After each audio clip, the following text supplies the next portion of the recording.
Assalamualaikum warahmatullahi wabarakatuh. Kembali lagi di channel kelas Kimia Lukman. Kali ini kita akan membahas mengenai soal dan pembahasan OSN tahun 2019. Kali ini kita akan membahas soal nomor 2. Materi ini disampaikan oleh Lukman Hakim. Pada soal nomor 2, dapat narasi unsur besi di alam terdapat dalam bentuk oksida dan karbonat, seperti hematit yakni Fe2O3, magnetit yakni Fe3O4, dan siderit yakni FeCO3. Ketiga senyawa tersebut dapat direaksikan dengan karbon monoksida menghasilkan logam besi. Jika diketahui data termodinamika sebagai berikut. Ya, ini berikut data termodinamikanya, data termodinamika hematit, magnetit, dan siderit. Setelah logam Fe, gas CO, dan CO2. Untuk pertanyaannya, A. Tuliskan tingkat oksidasi dan konfigurasi elektron ion besi pada ketiga senyawa tersebut. Ini bernilai 3 poin. B. Tuliskan persamaan reaksi antara hematit, magnetit, dan siderit masing-masing dengan karbon monoksida agar dihasilkan logam besi. Ini berisi 6 poin. Ya, mungkin 2 poin dari masing-masing senyawa. C. Hitung perubahan energi Gibbs standar delta G per mol besi dari ketiga reaksi di atas. Jelaskan sumber alam apa yang paling efisien dalam mendapatkan logam besi tersebut. Sedangkan yang D, cara lain dalam mendapatkan besi adalah dengan cara mengubah hematit menjadi magnetit, karena magnetit mudah dipisahkan dari oksida lainnya dengan menggunakan magnet. Oksida magnetit ini sangat ferromagnetik ya, jadi mudah ditarik magnet. Magnetit yang terbentuk kemudian diubah menjadi oksida besi 2. Setelah itu direduksi menjadi logam besi. Yang I, tuliskan persamaan reaksi antara hematit dengan karbon monoksida menjadi magnetit, kemudian hitung entalpi standar reaksi ini. Selanjutnya yang kedua, tuliskan persamaan reaksi magnetit dengan karbon monoksida menjadi oksida besi 2. Dan diketahui bahwa entalpi standar reaksi ini adalah 18 kJ per mol magnetit. 3. Dari data tersebut, tuliskan persamaan reaksi antara oksida besi 2 dengan karbon monoksida menjadi logam besi dan hitung entalpi standar reaksi ini.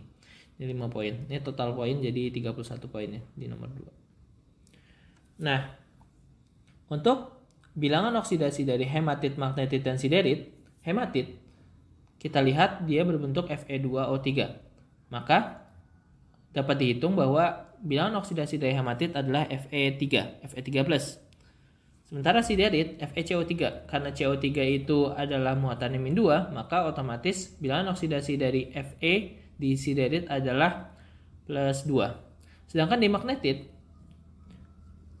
senyawanya adalah Fe3O4. Pada bilangan magnetit ternyata tidak hanya terdapat satu bilox, tapi terdapat 2 bilox. Yakni apa? Yakni 2 buah Fe3+ dan 1 Fe2+, sehingga bilangan bilox totalnya adalah +8. Maka anionnya adalah oksigen yang berjumlah 4 buah. Karena oksigen itu muatannya -2. Nah, sehingga konfigurasi elektron dari Fe2+ adalah Ar3D6 karena 4s-nya terlebih dahulu yang lepas. Sedangkan Fe3+ adalah Ar3D5. Untuk reaksi antara hematit dengan gas CO adalah sebagai berikut. Pada persamaan ini terlihat bahwa 1 mol hematit akan menghasilkan 2 mol besi. Untuk magnetit, persamaan reaksinya adalah sebagai berikut. Pada reaksi antara magnetit dengan karbon monoksida, kita mengetahui bahwa 1 mol magnetit akan menghasilkan 3 mol besi. Sedangkan reaksi antara siderit dengan karbon monoksida adalah sebagai berikut. Dari sini kita bisa tahu bahwa 1 mol siderit akan menghasilkan 1 mol besi. Soal selanjutnya merupakan perhitungan nilai delta G per mol besi yang dihasilkan dari ketiga reaksi di atas. Dan kita diminta untuk menjelaskan sumber alam yang paling efisien dalam mendapatkan logam besi tersebut.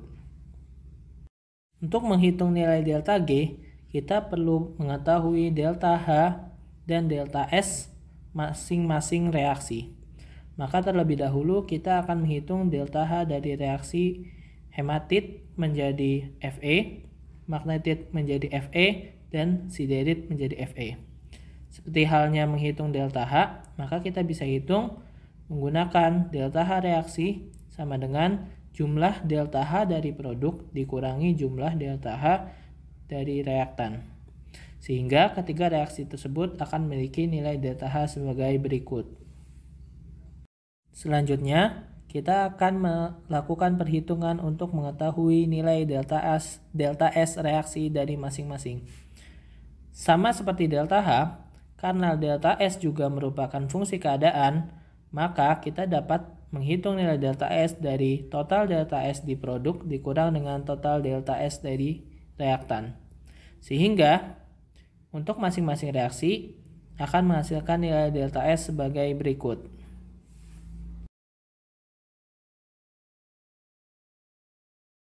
Karena kita telah mengetahui nilai delta H dan delta S dari masing-masing, maka kita dapat mencari nilai delta G dari masing-masing reaksi.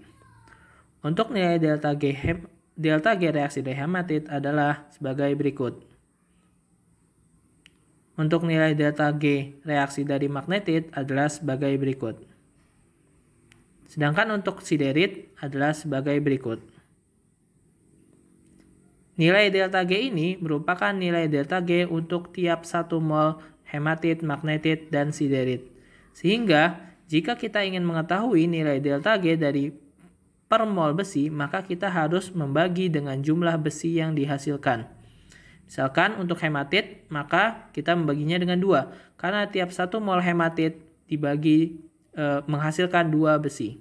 Sedangkan untuk magnetit, kita bagi dengan 3. Karena tiap 1 mol magnetit akan menghasilkan 3 besi.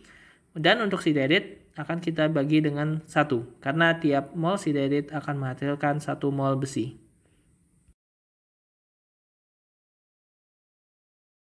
Sehingga nilai delta G untuk tiap mol besi dari masing-masing reaksi adalah sebagai berikut.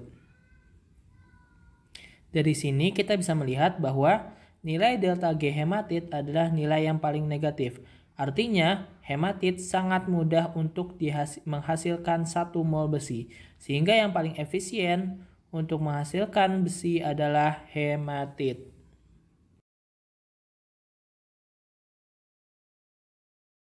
Soal berikutnya adalah menuliskan persamaan reaksi antara hematit dengan karbon monoksida menjadi magnetit. Kemudian dihitung entalpi reaksi standarnya. Untuk persamaan reaksi yang setara adalah sebagai berikut. Dari persamaan reaksi ini, kita bisa menghitung nilai delta H reaksi adalah sebagai berikut. Sini dapat kita hitung, dan ternyata delta H dari reaksi tersebut adalah minus 47.000 Joule. Soal selanjutnya adalah kita diminta untuk menuliskan persamaan reaksi antara magnetit dengan karbon monoksida menjadi besi 2 oksida. Diketahui entalpi standarnya adalah 18 kJ per mol hematit. Magnetit maksudnya. Sehingga kita bisa menulis persamaannya adalah sebagai berikut. Soal terakhir, kita diminta untuk menuliskan persamaan reaksi antara besi 2 oksida dengan karbon monoksida menjadi logam besi.